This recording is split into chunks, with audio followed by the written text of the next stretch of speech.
All right, back with a little bit more of the calendar. It's actually kind of just for MLPS. I mean, if you're watching, this is for you, buddy.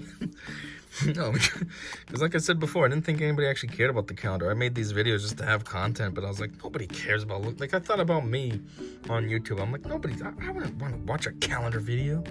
I mean, maybe if it was someone big that I liked, then I'd be like, oh, this is a stupid video, but I'll just watch it because it's from them. But like some rando like me, like I wouldn't be like, oh yeah, I definitely want to watch this. But I guess I'm wrong, because MLPS was interested, so that's pretty cool. So yeah, I'm gonna do another one for MLPS at least. I'm only gonna do 2 weeks because that's kind of my thing. I mean, if you're watching again, MLPS, if you want the 3 weeks, I mean, this series basically turned into something I was doing just for the heck of it, but now it's turned into something that more or less would be like for your entertainment, I guess. So if you want the 3 weeks and you see this one again, just leave a comment saying to keep going to 3 weeks. But this episode's just gonna be 2 weeks again, like I always do, just because that's my style. So let me try something. Let me see. Zoom in a little bit. There you go. All right. So, oh yeah, this is where we left off last time. I almost forgot. There you go. So we're on this. Captain Phasma's blaster rifle. While performing her duties as a stormtrooper commander for the First Order, Captain Phasma carries a customized blaster rifle, clad in salvaged chromium to match her distinctive armor. The weapon, however, lacks the full trigger guard standard on a F-11D blaster rifle. What? Lacks the full trigger guard? I'm not sure what that means. Okay, next up.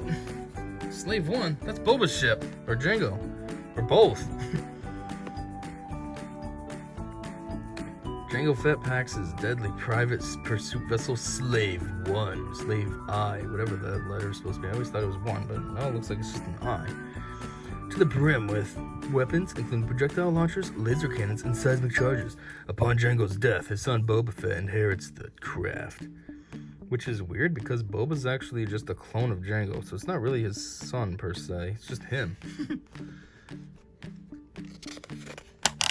Next up, Temiri Blag? Is this even somebody? Following the Battle of Crate, a young boy called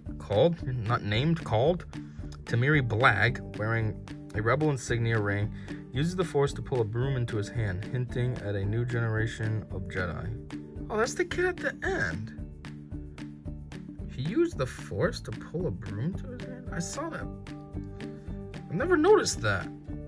Is that what happens? Jeez, The Last Jedi sucked, but like it makes me want to watch it again just to see if that's what happened. I mean, I have seen Last Jedi like 3-4 times. I never realized he pulled it with the Force. I always just saw him with the Rebel ring and thought, okay, he just supports them, I guess. I never... Huh. Hinting at a new generation of Jedi. Huh. Never caught that.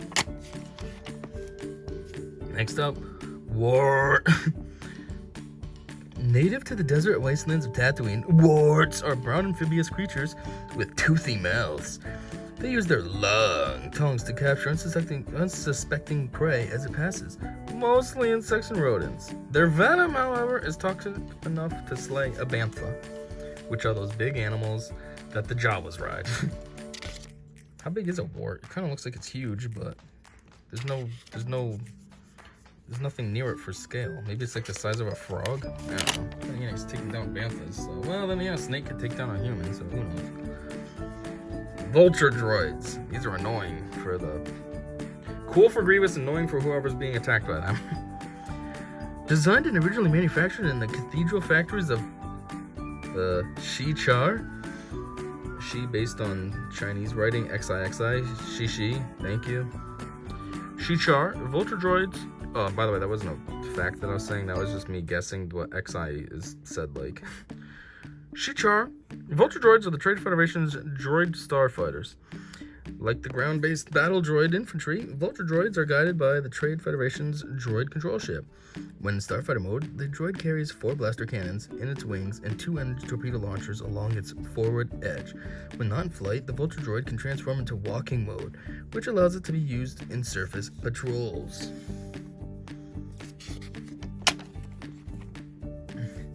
Mimban. Due to valuable minerals discovered in the muddy world of Mimban, the planet has been a battlefield between its inhabitants and the invading Empire since the Clone Wars. Han Solo finds himself dumped on Mimban as a mud trooper. While there, Han meets a Wookiee Imperial prisoner named Chewbacca, an encounter that changes his life. Since we're on Solo, I did want to talk about this. I never understand this because Solo is supposed to be a Star Wars story of Han when he was young, but I'm like, he's young when we first meet him anyways. How old is he supposed to be when Luke and Obi-Wan come to him for looking for a ship? Isn't he supposed to be like in his 30s? I mean, Harrison Ford was in his 30s in real life there, so isn't Han somewhere around there as well, or a tiny bit younger? So it's like Solo Star Wars story when he's young. How much younger is he? Is this supposed to be when he's his early 20s, or what's? It just, I don't know. It just seems weird. Yeah, it answers a couple questions like the Kessel Run and how he met Lando, and how he teamed up with Chewie and stuff. But I don't know. It just seems like you're going back 10 years tops. Like that's it. It kind of seems pointless. I don't know. It's not like, I mean, Obi we have when he's younger as well, but there's that big gap between episode 3 and then when you see him again in episode 4. So that would make sense if they made a story of like Obi during that time. But like 10 years off, maybe even less for Han, just seems weird. I don't know. Is it just me that thinks that? Anyways, 1 week down. Mechno arms. Mechno arms are cybernetic replacements for limbs lost in a variety of situations, but most often at the hands of lightsaber blades. After Count Dooku severs the right arm of Anakin Skywalker in the opening battle of the Clone Wars, a mecha arm is grafted to what's left. Mechno limbs are much stronger than organic limbs, and thanks to an electrostatic fingertip system, users are able to retain their sense of touch. Well, duh, the Mechno arms are much stronger than organic. It's mechanical, made out of metal. Do they really have to put that line in there? Like, I thought flesh was going to be stronger than steel. Next up. Giggling because I have a story for this also. But I'll read this story first. The X-34 land speeder. Nondescript, but speedy, the X-34's powerful repulsor lift engine allows it to float approximately a meter above the ground. That is not a meter. Are you serious? Though Luke Skywalker's land speeder is old and on the verge of falling apart, he keeps it in well enough repair to traverse the desert between Lars Homestead and various outposts. Anyways, I laughed at this because when you watch the original movies, it almost looks like it's just a little toy. Like it's not real people and stuff, and it just looks like it's a toy that they're just kind of dragging across to make the scene. And who knows? I mean, it was the late 70s, and it probably was the special effects. Yeah, that is definitely not a meter, though. I never envisioned that as a meter. Meter is significant enough. That looks like a foot, if not less. Kira, not to be judged for her young age, Kira is Dryden Voss's most trusted lieutenant and an increasingly important Crimson Dawn operative. She has risen far above the bleak conditions of her youth on the planet Corellia, where she lived in the sewers as a scum rat for Lady Proxima's White Worms gang. You know what? Just thinking about this too. Why did they introduce Kira in Han Solo? Well, the Solo movie as Han's girlfriend. Why did they introduce her? We never heard anything about Han having a prior relationship, or, geez, and in this case, even a relationship that relatively recently ended. All you ever see is him being frisky for Leia and trying to project himself onto her, acting like she wants him, even though really he wants her. And then eventually, obviously, he gets her because Ben Solo. But yeah, what was the point of her? Why did they make, jeez, it's so zoomed in, it's funny. It looks like I'm touching it, but I'm actually a good distance off. I mean, I'm nowhere near it. But anyways, why did they make him have a girlfriend? You know, that's irrelevant to the Star Wars story. I never thought of that before until right now. Ooh, these shiny animals. Oh, April Fool's Day. This story's probably all wrong. Vulpitex. Gregarious and curious, with keen eyesight and the ability to squeeze through narrow gaps, a Vulpitex is a fox-like creature with a coat of crystalline bristles. A skulk of vulpes takes our residence in the abandoned rebel base on Crate. Man, why would you try to pluralize that word? I don't even know how to say that in general. You're making up a plural form of it? Definitely a joke. Hey, Yost. Treadwell droid. Treadwells are common droids used to repair ships, machinery, and other droids. The Treadwells binocular visual sensors are mounted on a telescopic stalk, and multiple tool-tipped arms can be purchased separately. These droids are relatively fragile and require frequent maintenance. Jawas offer a WED-15 droid for sale to Owen Lars and Luke Skywalker on Tatooine.